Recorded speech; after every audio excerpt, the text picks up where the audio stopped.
Je suis le pain de vie, Jean 6, 35. Christ est notre nourriture. Quand un enfant vient de naître, la première chose est de le nourrir, car c'est une nécessité pour son développement.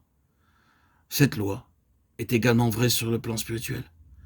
Ce qui doit être nourri, c'est l'homme intérieur, c'est-à-dire notre esprit. Le Saint-Esprit est particulièrement soucieux de son développement et de sa croissance pour l'amener à l'état de maturité duquel va dépendre notre capacité de connaître le Seigneur, de travailler avec lui en apportant notre contribution. Nos yeux intérieurs doivent être ouverts sur la vie de notre parfait modèle, parce que c'est lui qui doit nous être révélé par le Saint-Esprit afin que nous voyions comment lui se nourrissait et comment nous aussi nous pouvons faire de lui notre pain de vie.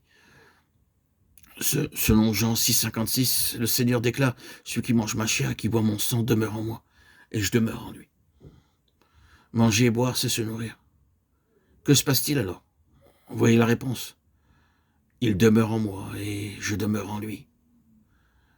Le croyant demeure en Christ, et Christ demeure en lui. En se nourrissant de lui, nous demeurons en lui et lui en nous. Gardons cela par devers nous et lisons Jean 4, 34. Examinons sa déclaration concernant sa nourriture.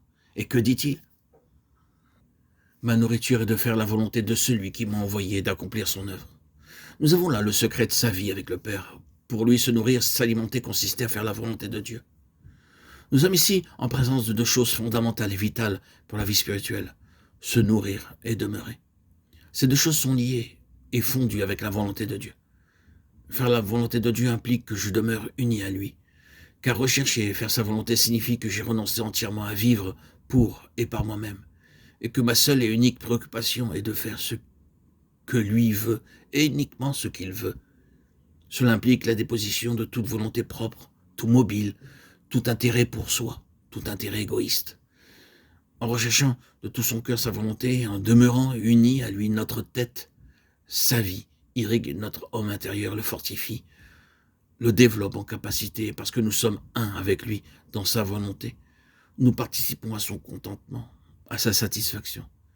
C'est ainsi que nous enregistrons un réel rafraîchissement dans l'esprit, alors que nous sommes uniquement occupés de lui. Sa vie répond à tous nos besoins et aspirations les plus profonds. C'est par une semblable expérience que nous demeurons en lui et lui en nous, étant un avec lui dans tout ce qu'il désire. Je suis la lumière du monde. Jean 8, 12.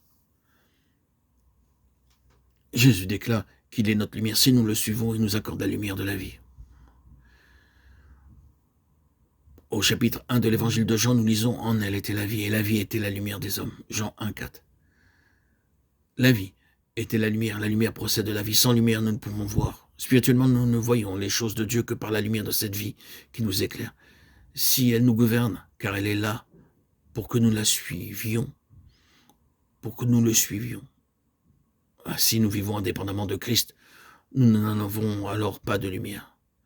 Et sa vie éclaire uniquement si nous vivons pour le Fils. Cette lumière, cette intelligence sont dans la vie.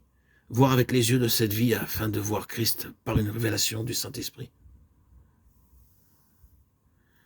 En Christ, l'homme naturel, c'est-à-dire tout ce qu'il est par nature, est exclu. En Christ, il n'y a que Christ. Si nous sommes en Christ, nous apprendrons chaque jour ce que cela signifie être en lui. Nous ne pouvons rien connaître, ni de nous-mêmes, ni de Christ, à moins de demeurer en lui par la foi. En demeurant en Christ, notre vie, c'est sa vie qui nous enseigne. Elle véhicule en nous tout ce qu'il est en lui. Et ce n'est que par sa vie que nous possédons l'expérience que Christ est notre paix, notre repos, notre joie. C'est ainsi que nous en possédons les réalités intérieures, que nous les vivons de plus en plus profondément.